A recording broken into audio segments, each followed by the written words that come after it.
Welcome to Unlock the Stock. As you know by now, this is a platform designed for retail investors to gain access to corporate management, to get to know them and their companies a bit better. The episode is sponsored by Easy Equities, the platform that helps you grow and protect your wealth, where you can invest in local and international shares, property, unit trusts, cryptos, bonds, and actively managed ETFs. Plus, you get access to Easy Protect life insurance and easy credit lending to back your financial journey. We're pleased to welcome Tharisa back to Unlock the Stock for the fourth time, and we're joined today by Phoevos Parolis, the CEO, and Ilya Graulich, Head of Investor Relations and Communications. Phoevos will take you through a presentation shortly. Unlock the Stock is only possible with our technology partner, Lumi Global. Please visit their website at lumiglobal.com to learn more about their various online AGM and investor presentation solutions. Our host today, as usual, will be the finance ghost and Mark Tobin of Coffee Microcaps, who will lead the Q&A session. But before we start, there are just a few housekeeping notes. Phoevos will take you through a presentation which will be followed by Q&A. You can post your questions by typing them in the Q&A box at the bottom of your screen. The event is being recorded and will be available on our Unlock the Stock YouTube channel soon, with about 40 other videos that you can have a look at. You will see an email address when we begin the Q&A session, and if you would like to be added to the Tharisa database or distribution list, please jot down that email address. I'm ready for you to share your screen with us and then take us through the presentation, please. Fantastic. Good morning, Vanessa, and appreciate you hosting us today to share an update. Just confirming that that is all visible. Perfect and visible. Thank you. Fantastic. So we thought of the thematic of today's presentation coming live from Johannesburg, cold but sunny, fortunately. And really the message we wanted to share with the audience today, and I'm aware that we have some existing shareholders and some potential new shareholders on the line, is that our business is backed by real value and it's built for growth. And so just to unpack what we do for those that don't know us, we believe in innovation and we see ourselves as really building and developing the resources company of the future. How do we do that? We start right at the beginning through exploration, discovering these large-scale critical assets and developing them into mining and processing enterprises. And then we look at the downstream beneficiation in terms of smelting and refining, and then ultimately controlling the value chain through our marketing, sales, and logistics businesses, which are all wholly owned subsidiaries. And what does this mean in terms of final products? We talk about precious metals, the platinum group metals that we mine: platinum, palladium, rhodium, ruthenium, iridium, and gold, plus the chrome business, which we are a significant player, the fourth largest in South Africa, and the products that we look to create from the chrome alloy business and the energy storage, which we'll unpack later in the presentation. And then very excitingly, we have significant byproducts in our Zimbabwean operation of copper and nickel. So diverse polymetallic business capturing the whole value chain.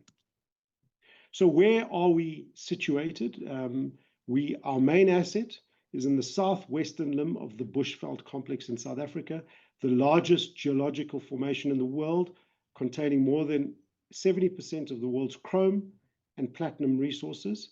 And we are blessed with the Tharisa mine, which is a shallow, multi-generational business. Paired with that is our exploration and development business in Zimbabwe, the Karo Platinum Mine, which is the second largest geological formation, namely the Great Dyke, hosting another 13% of the world's platinum group metals. And there we're situated in the center chamber, and we have a massive resource of some 96 million ounces, and we are busy developing what we believe will be a world-class tier one mine and operating asset in Zimbabwe. Further north, we have our renewable energy center, which is adjacent to our Tharisa mine, and that is where we look at our beneficiation of our chrome for the battery storage and some novel ideas of utilizing chrome as a source of energy storage. Then we have our smelting complex, which is our beneficiation site situated in Brits, where we process both the chrome and the PGMs for upliftment in value and beneficiation, and then our export market for the chrome concentrate, which really ends up predominantly in the stainless steel industry, foundries and chemical producers around the world. We export out of 3 terminals, Maputo in Mozambique, Richards Bay and Durban, and our headquarters are in Cyprus in Paphos, and that is the holdco company that's listed, and our German battery team, Redox One, based in Dortmund. And all of this is enabled by our ethos of innovation, and we believe we unlock that value through innovation. So we've just concluded our half-year results, and some of the key highlights, which I'll touch on briefly before we get into more details, is really our focus and our core value of safety. We have an industry-leading safety statistics, which is measured on a frequency rate per 200,000 man-hours worked, and we're very pleased with this. However, we're not satisfied until we reach a 0 incident rate, but it is a core value of ours and is entrenched in everything that we do. In terms of our half-year results, we produced just over 62,000 ounces of platinum group metals and around 755,000 tons of chrome concentrate. The progress we've made during the 6-month period, we've completed the underground DFS. That has been completed, and it is imminently due for presentation to the market with the economics and capital profile. We'll unpack that later in the presentation. We've also managed to unlock further value at Karo with some value enhancements. Our beneficiation strategy is well cemented, and we are looking at the commercialization of that as we speak. And then similarly, with our battery technology, we're busy scaling up, and we are producing energy from our own manufactured electrolyte. So if we look at the context of the past 6 months, which is quite different to where we find ourselves today, fortunately, the platinum group metal basket price was up from the prior 6-month period, 2024, only 4.4% at some $1,403 per ounce. And our metallurgical chrome concentrate, which is the bulk of our production, was sitting at $253 per ton, down some 12.2%. So this unlocked a revenue of $280.8 million, predominantly on the lower prices, but also slightly lower production. EBITDA of $43.8 million. Even though it was a challenging 6-month period with inclement weather, rain, which we spoke about considerably during the period, we still managed to generate a decent profit after tax of $8.2 million. I think pleasing is the cash from operating activity, still cash generative, up at $36 million. Capital, we still invest in our businesses. One of the pillars of our capital discipline is to continue to invest in these businesses. $52.5 million, of which $12.8 million went into Karo Platinum in Zimbabwe. And I'll unpack the cash and cash equivalents on the following slide, but we ended the half with $193.6 million of cash. This all generating headline earnings per share of 2.9 cents. And I think most shareholders were very pleased with our generous dividend of 1.5 US cents. When we looked at it as an executive and a board, we said in the prior period we had a 1.5 US cent payout, and anything less than that we felt would be de minimis at best. And so we matched last year's quantum of 1.5 US cents, and in terms of our policy, significantly higher than the 15% at some 54.3% of NPAT. I think also some welcome news in terms of a share repurchase program, and this really talks to the thematic of today, which is a deeply discounted stock listed on the JSE and LSE, providing lots of upside potential. And we have conviction in our own business, and investing in our own equity is a sound and a prudent decision we made for the second time, because this is the second $5 million buyback that we've initiated. So just talking about the cash and cash equivalents, I think what's new on this slide is the fact that we're sitting with a net cash position positive of $87.6 million at the half, and a debt position of $106.1 million. So when we look at the free cash flow of $36 million, that was from operations. Then we invested in the sustaining capital, some $36 million, pretty much flat in terms of free cash flow on a sustaining basis. And then we invested in our business beyond that, some $16.3 million. Again, investing in the future and the commercialization of some of our technologies and into Keyter Platinum. Our debt is composed predominantly of US dollar denominated debts, around 60% and 40% in terms of rand denominated debt. But importantly, our current ratio, a very healthy 1.7 times, and a net debt to equity of minus 11.1%.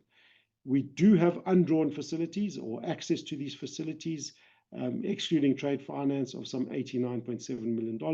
So our balance sheet is well structured. We are under levered, as it were, and we have potential in terms of financing. In terms of our Victoria Falls Stock Exchange bond, the first of its kind, a US denominated dollar bond, it is coming up for expiration at the end of this calendar year. We are busy, the team are busy on a roadshow right now, looking to extend that for a further 3 to 4 year period. And pleasingly enough, we have new interest beyond the $37 million that was raised some 2.5 years ago. So I think the key theme here is our capital discipline and our commitment to returning value to shareholders. Until recently, there hasn't been much capital appreciation in terms of our equity. And so one of the ways we can return value is in the form of a dividend. And you'll see that over the last 10 years, we have been paying a dividend in line with our policy, which is a minimum of 15% of net profit after tax. And obviously the outlier being this first half, significantly higher, but really on the back of a slow first half production and our outlook in terms of the basket prices that we're receiving, the commodity prices, as well as our production improvement forecast for the second half of the year. But this resulting in a dividend yield at the time of this presentation being printed of 5.8%, obviously moves in terms of the share price. I think important to know is we've returned just short of $115 million to shareholders over the last 10 years. Our CFO, Michael, really likes to talk about the fact that our distribution to date equals 41.25 US cents per share when you look at it in relation to our share price and market cap, equating to some 38% of that. So the second share repurchase program has been well received by analysts, shareholders, and it is something that was very successfully executed the first time round, and we believe will have the same impact this time round. So there's been a lot of talk around geopolitics and securing of critical raw materials. I think there's no doubt when you look at the concentration of where the resources are located, the applications which we've highlighted of the platinum group metals, that PGMs are a critical metal and have been named as such in the European Union, in the US, and in China, in fact. And when you look at the myriad of applications from the well-known autocatalytic converters, but all the way through to fiberglass, medical, electronics, catalysis of petrochemicals, as well as the hydrogen economy, data storage, etc., you can see that there's multifaceted demand drivers. So the big question is, why has the PGM basket price rallied to $1,656 per ounce for Tharisa and just shy of $1,540 per ounce for Keyter Platinum, some 20% in the last 6 weeks to 8 weeks.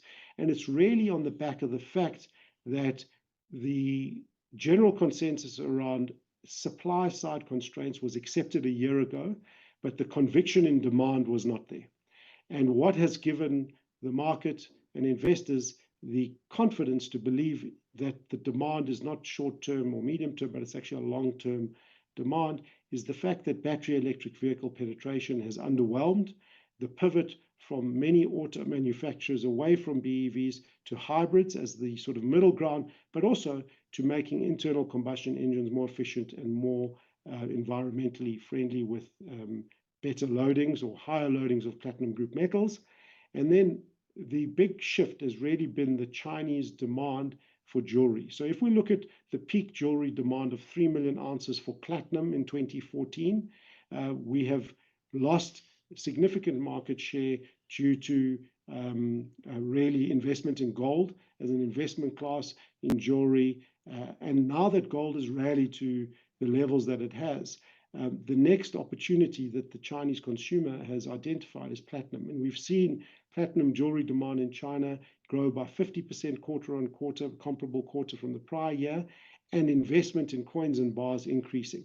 Policy has also allowed for this to happen in terms of VAT exemption, as well as the understanding that we've had a 3-year deficit of platinum, almost 3 million ounces, 2.7 million ounces of deficits, which has eaten into above ground inventories. We've seen ETFs growing some 100,000 ounces over the last few weeks, which really talks to the fact that there is a general multifaceted growth coupled with declining South African platinum group metal supply. And bearing in mind that South Africa, 72% of the world's platinum supply, rhodium as well as ruthenium, is a major supplier. So if we look at the Investex forecast, by 2030, a further reduction from the already 20% reduction from 2023 by 2030.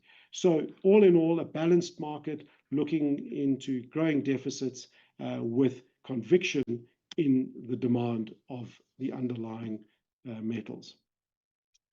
A similar story to chrome, but this has been, I suppose, more consistent over time, and it's really premised on the fact that stainless steel has been growing decade on decade, and we have a global stainless steel output recorded for 2024 of 62.6 million tons, and that's a growth of 7%.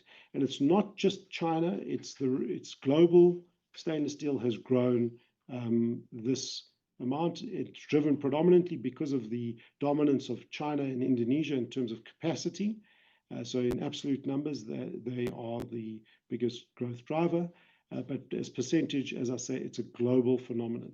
And the key here is that South Africa is the baseload supplier of more than 70% of global chrome units and 85% of Chinese imports and Indonesia.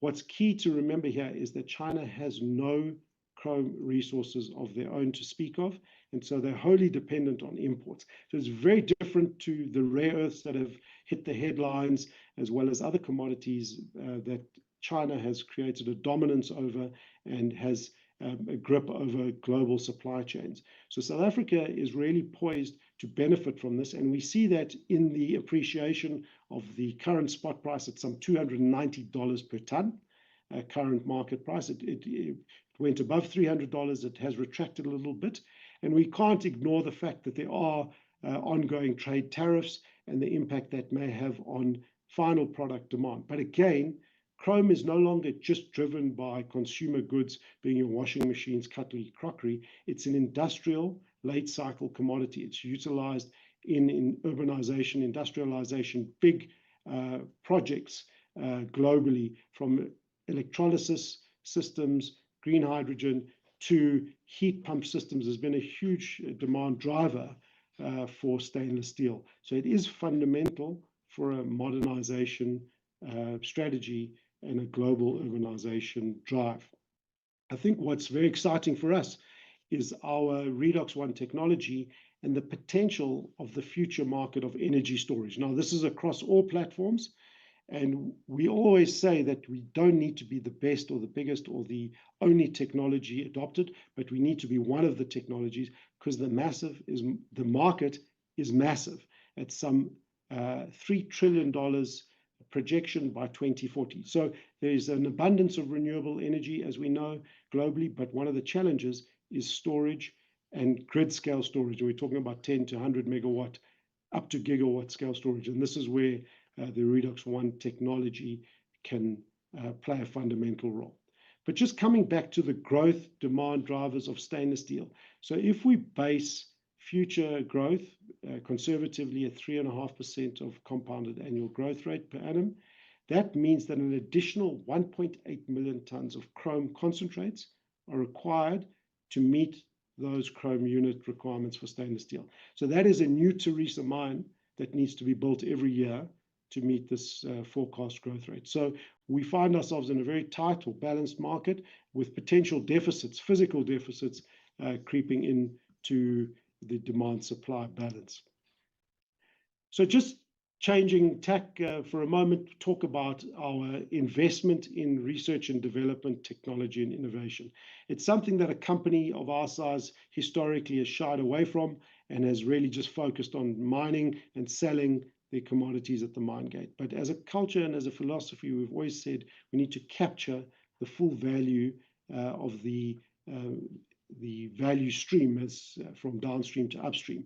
And so in that, we have these dedicated facilities where we commercially produce PGM alloy.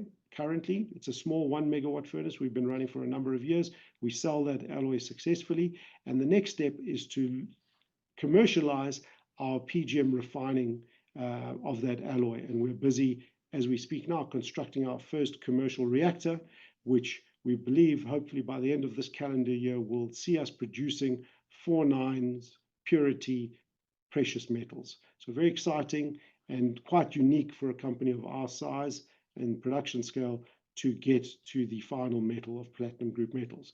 In terms of our chrome, we have 2 streams, a stainless steel stream and a novel PGM chrome alloy stream, and we are commercially selling one of those alloys as we speak to the grinding media market, and we believe that's highly scalable and quite profitable going into the future.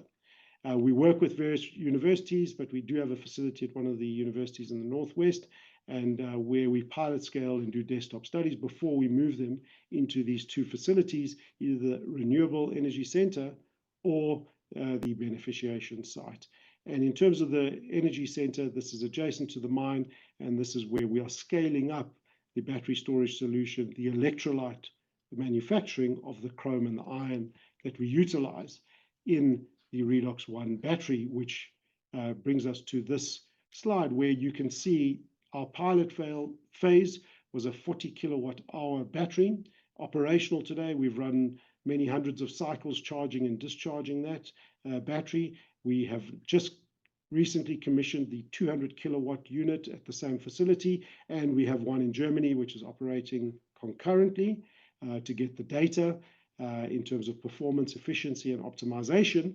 And then we move to megawatt scale, and we're actually producing, we've commissioned some of the stacks to be manufactured for the megawatt scale so that we can meet our objectives of running those demo scale megawatt units in various territories. We've had huge interest from the Middle East, from Europe and Africa for these megawatt demonstration scales. So we'll have again a multi-prong approach to prove the commercial viability at megawatt scale. And then on the right-hand side, you can see the deployment phase. And this is what our engineers have developed, which is a 10 megawatt bank, which you can see there. The silos represent the iron electrolyte on the left-hand side and the chromium electrolyte on the right-hand side, and then the energy packs or the stacks in the middle. And the beauty of this is it's scalable and it's modular, and so you can roll out bespoke solutions for customers, be it grid utilities or renewable energy baseload customers. I think the key here is the IP that we've generated and our cost efficiency being around 80% lower than a competing vanadium redox flow batteries.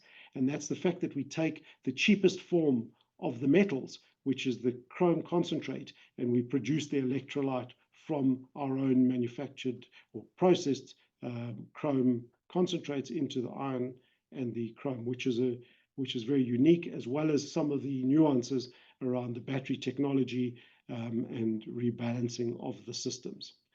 We have the dedicated team who are battery experts that have done and been involved in various startups from lithium ion to vanadium. And so we have a wealth of experience that they bring to the party and helping us accelerate the commercialization. I think we're also very pleased at the impact that our business has, and we talk about mining beyond the perimeter. And this is really accentuated by the case study here of Lesego that is part of our Tharisa bursary program and becomes a role model for her community and her peers and colleagues, where she is studying geology, a passion of hers, through our bursary program. And this is one of many technical bursaries that we provide in engineering and geology. And these are great case studies because the multiplier effect of just the goodwill and the messaging is quite remarkable. But just to give you the context, we employ directly and indirectly through contractors just shy of 5,000 people. Of that, we have around 26% female representatives or employees.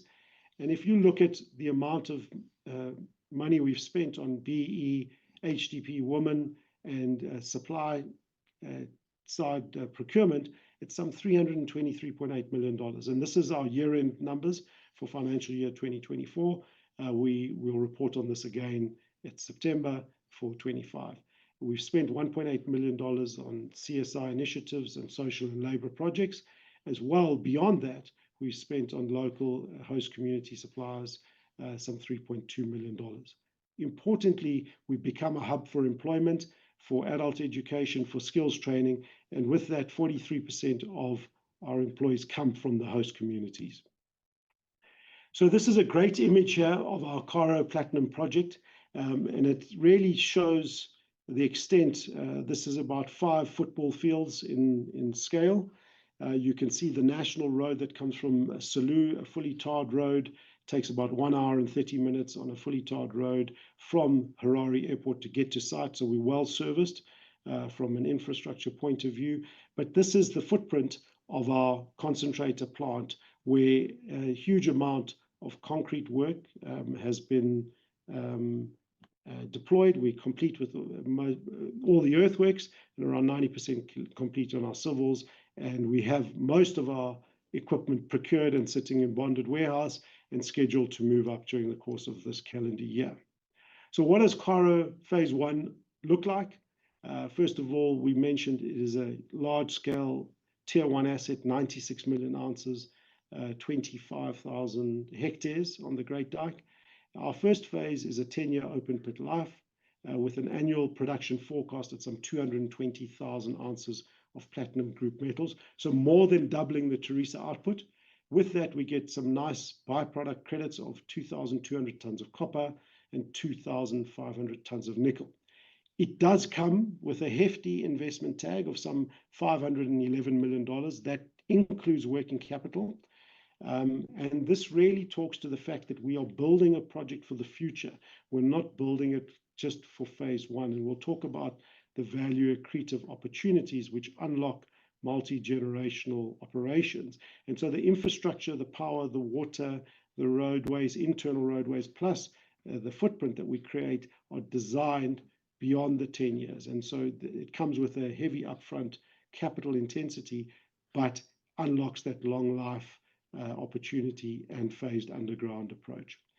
So where are we in the timeline and the milestones? We have approximately 15 months left from financial close. We are in negotiations now to close out the final component of our financing. And so hopefully before the end of this calendar year, that timeline will reduce, but we'll also be able to report on a funding solution. What does this mean for Zimbabwe? It's a significant project. It will create some 1,100 jobs directly, indirect some 7,700 jobs. It will have an impact of 1.5% of GDP, and it will increase PGM output from Zimbabwe around 20%. So one of the questions we got previously is, will this not impact the supply fundamentals of PGMs? When you consider where SA PGM mining is going in the next 5 to 10 years, we believe that this won't even make up for the shortfall of the decline in terms of that supply. So it becomes a very key strategic project. And to that end, we've had many high-level visits from delegates from all over the world coming to look at this Kara project in line with securing critical raw materials. So the team, while we've slowed down construction on site to match our capital that we have allocated to the project, they have been looking at ways to unlock value. And one of the very exciting opportunities is the base metal reef. So if you look at the line graph in the center of the slide, the top represents the surface, and then we go down at depth. So at depth, the first mineralized zone from the ore body is what we refer to as the base metal zone. And you'll see there that we have peak nickel and copper concentrates of around 0.5% base metals and about 0.5 gram of PGMs. When we go into the main sulfide zone, which is the next 3-meter cut in blue there, you'll see we have what we refer to as peak platinum. And this is really what the incumbents, Zimplats, Unki, and Mimosa, have been mining for decades on the Great Dyke successfully for platinum group metals. So the original plan was for us to target just that PGM 3-meter seam, but we've come up with a concept, and it's being closed out in a DFS study as we speak now, to process this base metal reef horizon, because you are mining through it to get to the platinum group metal reef, and we would be stockpiling it separately. So the proposal is to process this through its own base metal plant at a lower reduced volume of 182,000 tons per month. And it is hugely cash flow accretive, because you can imagine most of the infrastructure and capital has already been expended on the PGM processing plant. So this is a bolt-on, and it reduces the stripping ratio of the open pit, basically halves it because you're mining another 3-meter cut. And so we will be sharing the outcome of the study. But in the future, when we move underground, this base metal plant has been designed that it can convert back to a PGM flotation plant, which will then increase our total processing capacity for platinum group metals to 400,000 tons per month, which then leads us to the second part of the value enhancement, which is the underground exploration and confidence and resource and reserve delineation, where we've just embarked now on a 27,000-meter drilling campaign to understand the ore body as it dips from the open pit. And we're looking to increase our mineral reserve by some 9.5 years at the full capacity of 400,000 tons. If we stick just to the base plate, that's an additional 20 years at least. So what does it mean in terms of PGM output equivalent? So the dark blue number 1 bar talks to the first phase, the open pit, which sees us producing the 220 to 250,000 ounces per month, depending on the recovery. And that is the 10-year base program that we got. When we add the base metal reef plant into the mix, which you can see starts almost 2 years later than the first phase, and that gives us time, obviously, to build the plant and to build up inventories for that BMR. On a PGM equivalent basis, that pushes us up to around 350,000 ounces for a further 10-year period. And then we transition to underground, which is the dark block number 3. And you can see we maintain that level of sort of 350,000 ounces.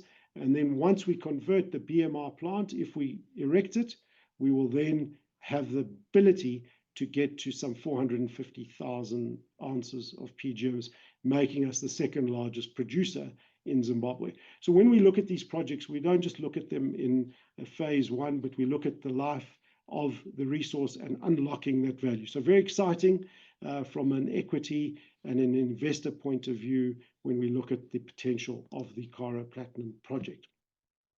So coming back to the value proposition, and I suppose why most of you are potentially listening to the story today. So we have an investment thesis which is built on a number of pillars. First of all, we focus on growth and sustainability of these long life assets, and we focus on the criticality of these minerals and the fact that geologically they're concentrated in Southern Africa.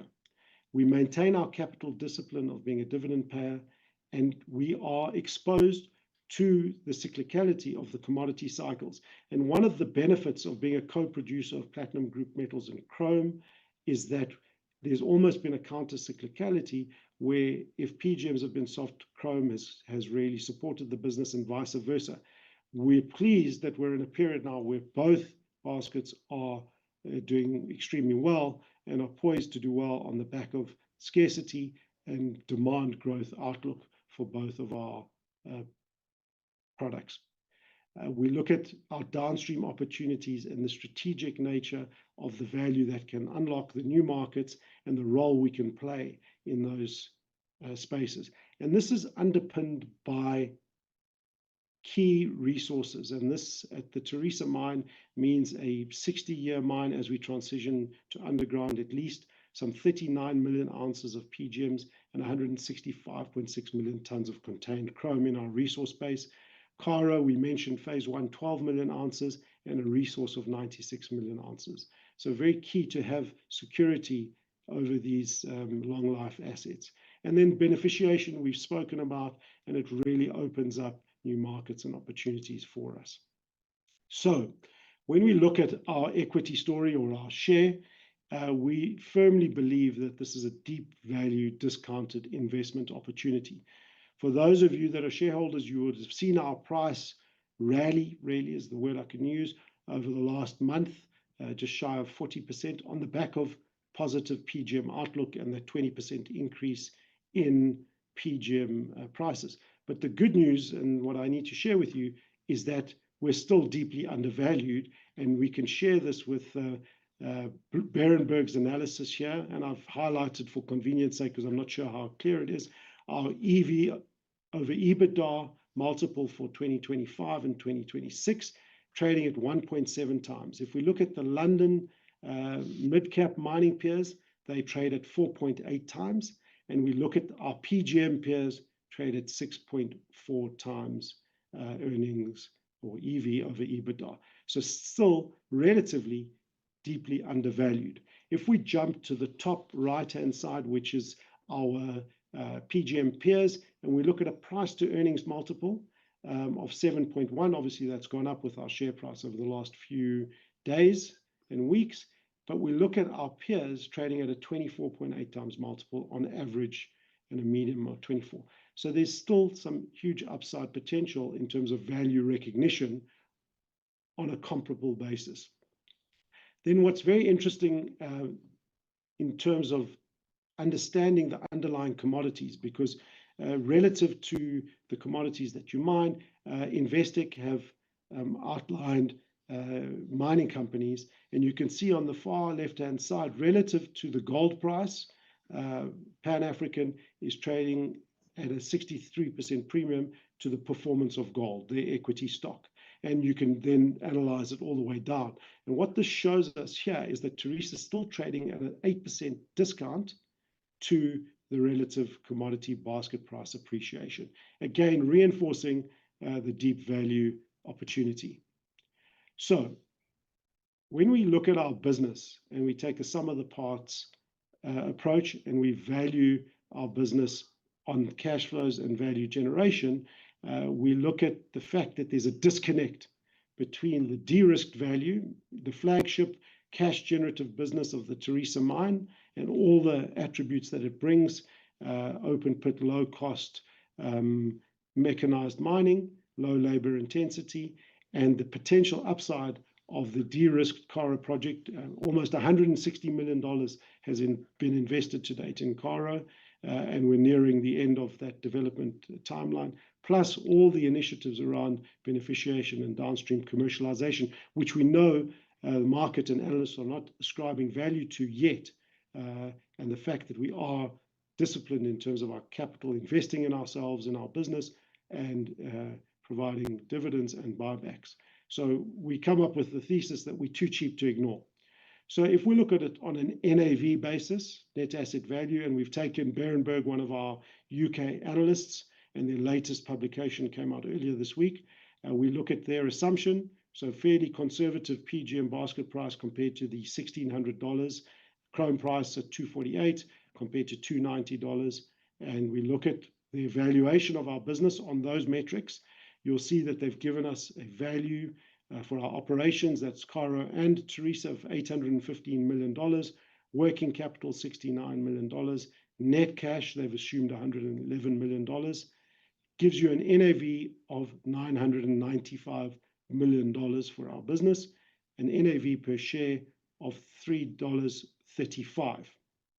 So if I just jump across, our current share price in dollar terms is $1.10, and you can see that disparity, 30% of NAV at 0.33 times.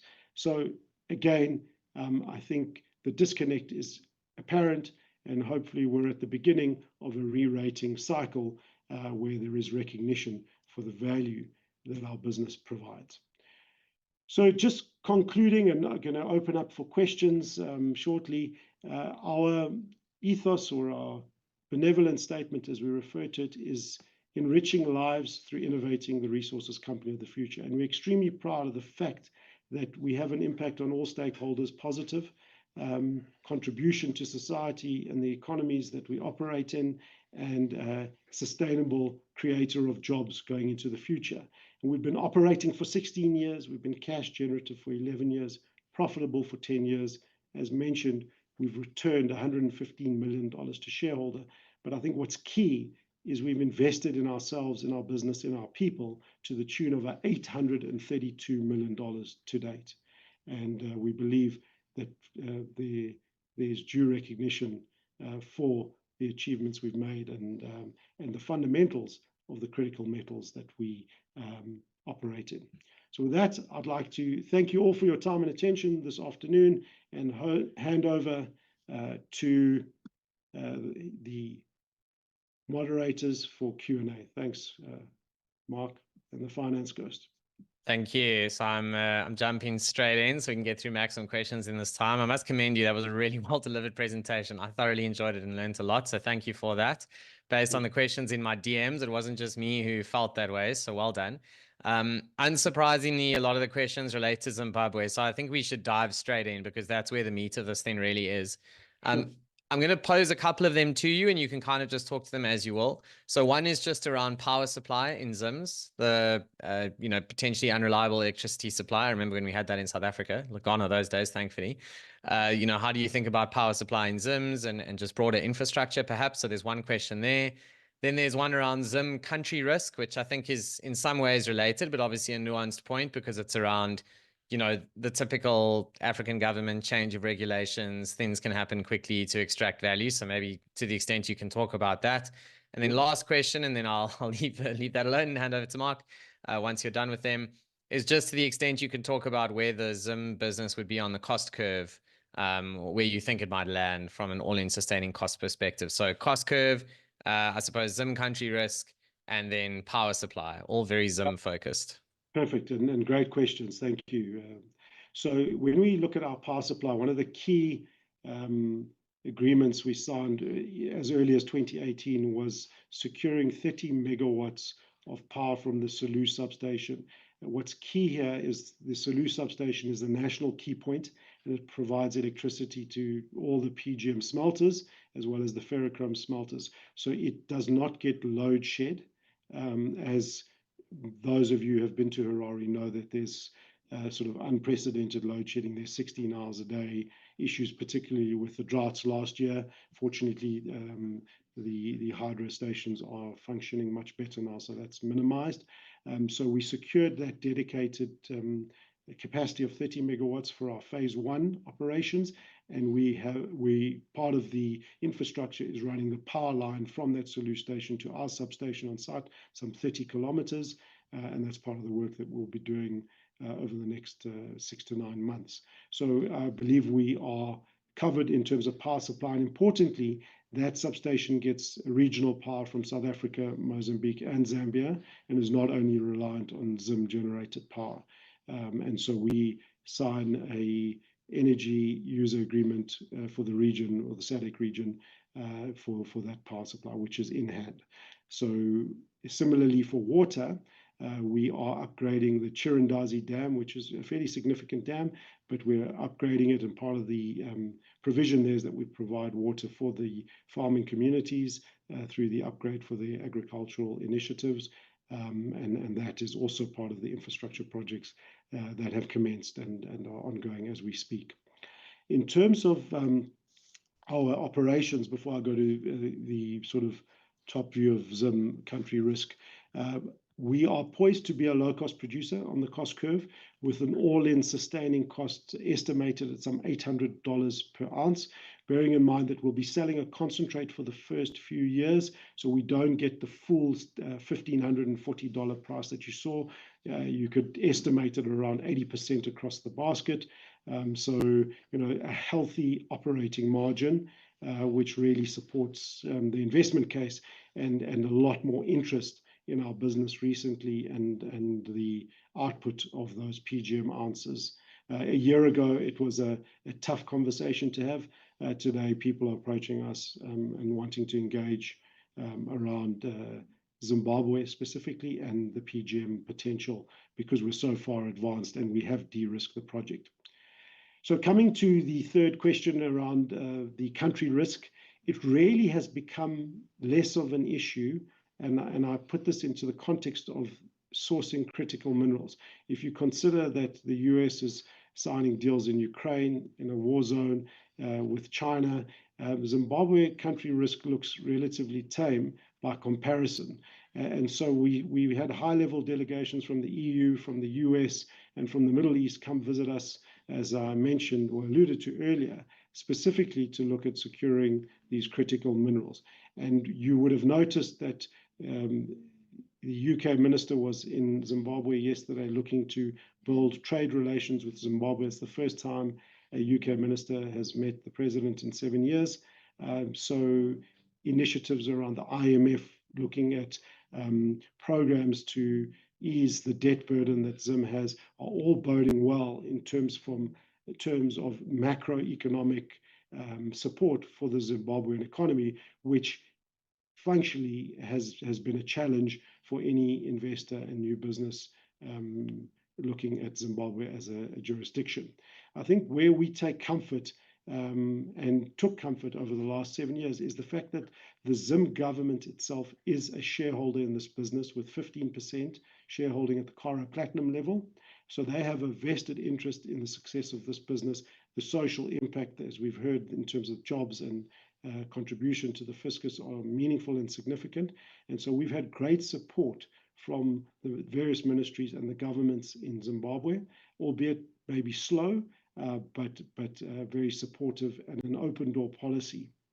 I think over and above that, what we have is agreement with the Zim government in terms of fiscal stability, allowing us to enshrine certain terms and provisions within our mining lease for the project, which gives us the confidence, and importantly, the debt funders that we're speaking to extend lending to us, so that their returns are secured and are not subject to policy changes and what the sort of moving of goalposts as we've seen in various African countries. So that's the comfort we take as a corporate, but I think important on a macro level, on a broader level, there's a lot more support for Zimbabwe to stabilize and become a global contributor of critical metals.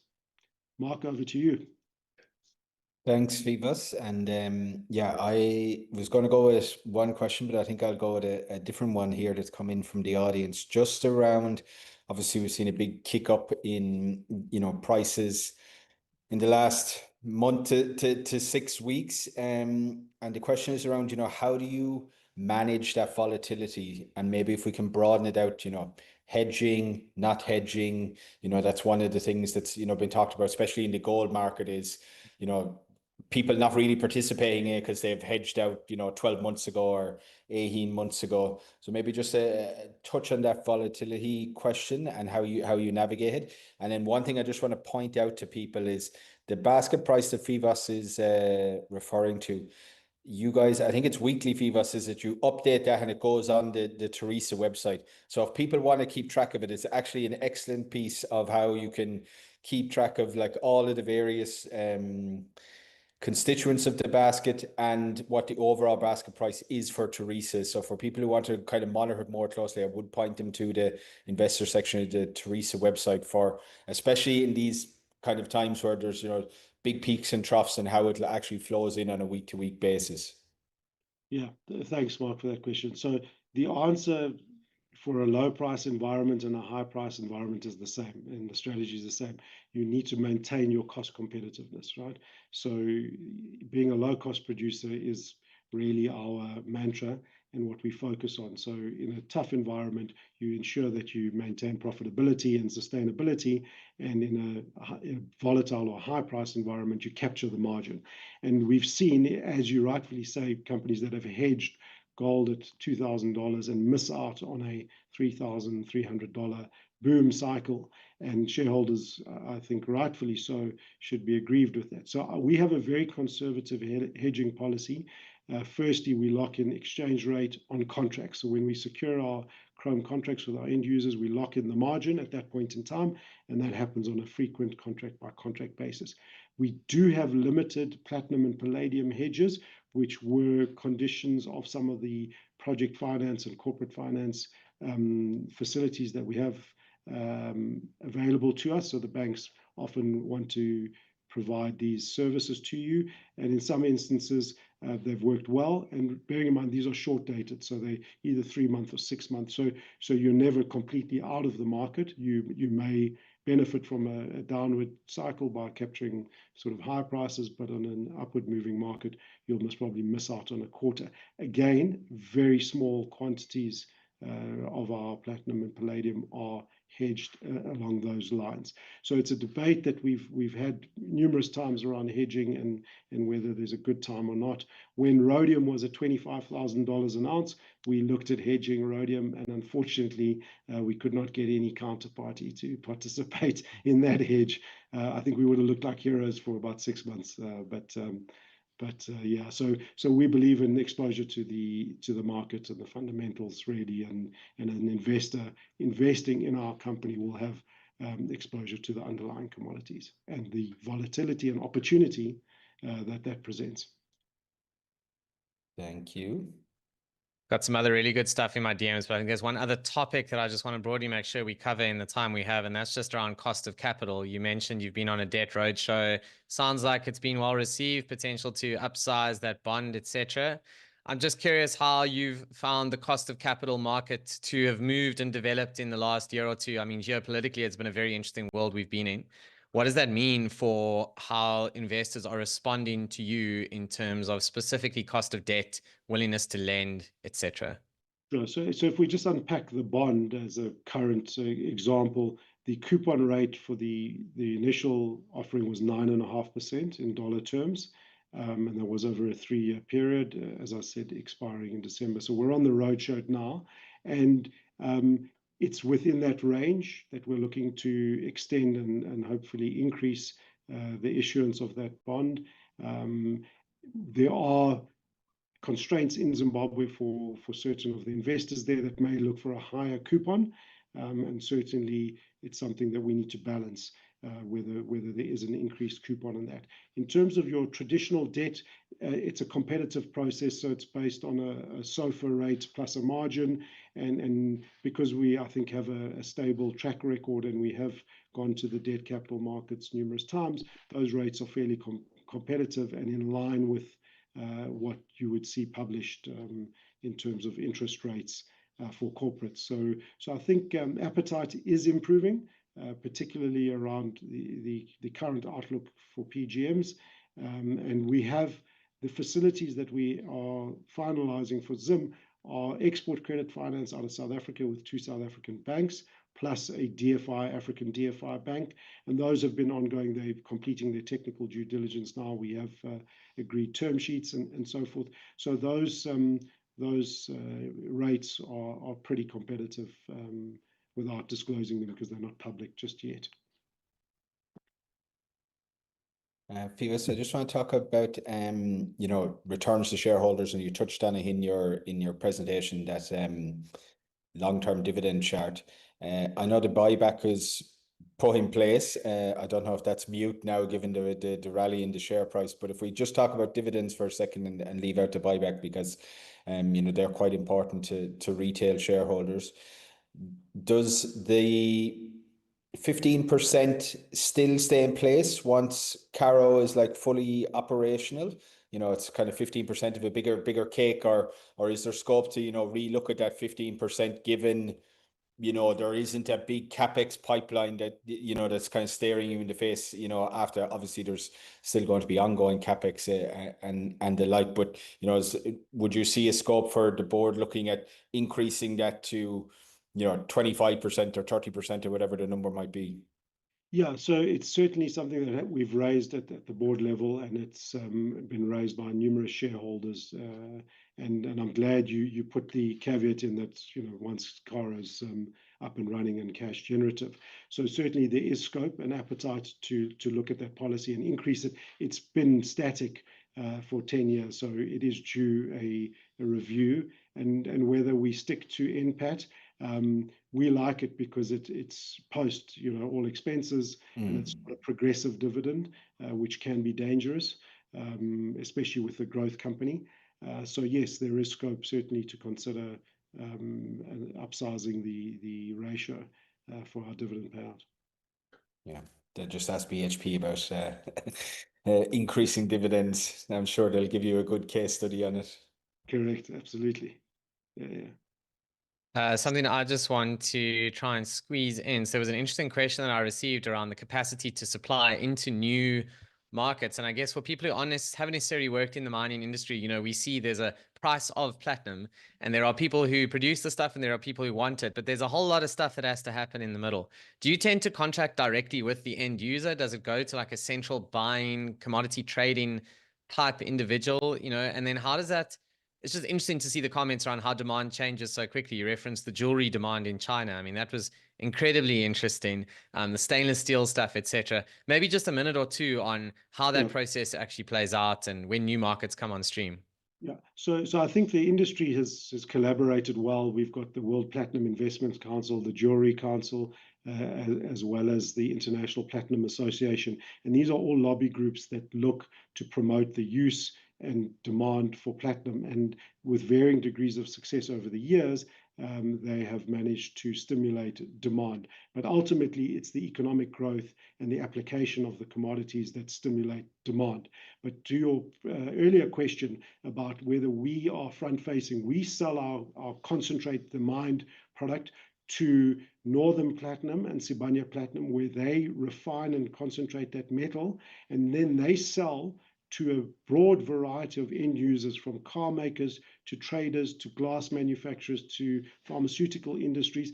They may elect to sell to a intermediary that then on-sells, because they have a trading desk and have access to those markets. But it's a very well diversified marketplace, and they're multi buyers globally. So it is quite liberalized and diversified in terms of that. In terms of the chrome, we do that marketing ourselves. We sell directly to end users, stainless steel producers, and ferrochrome producers, chemical producers, foundries around the world.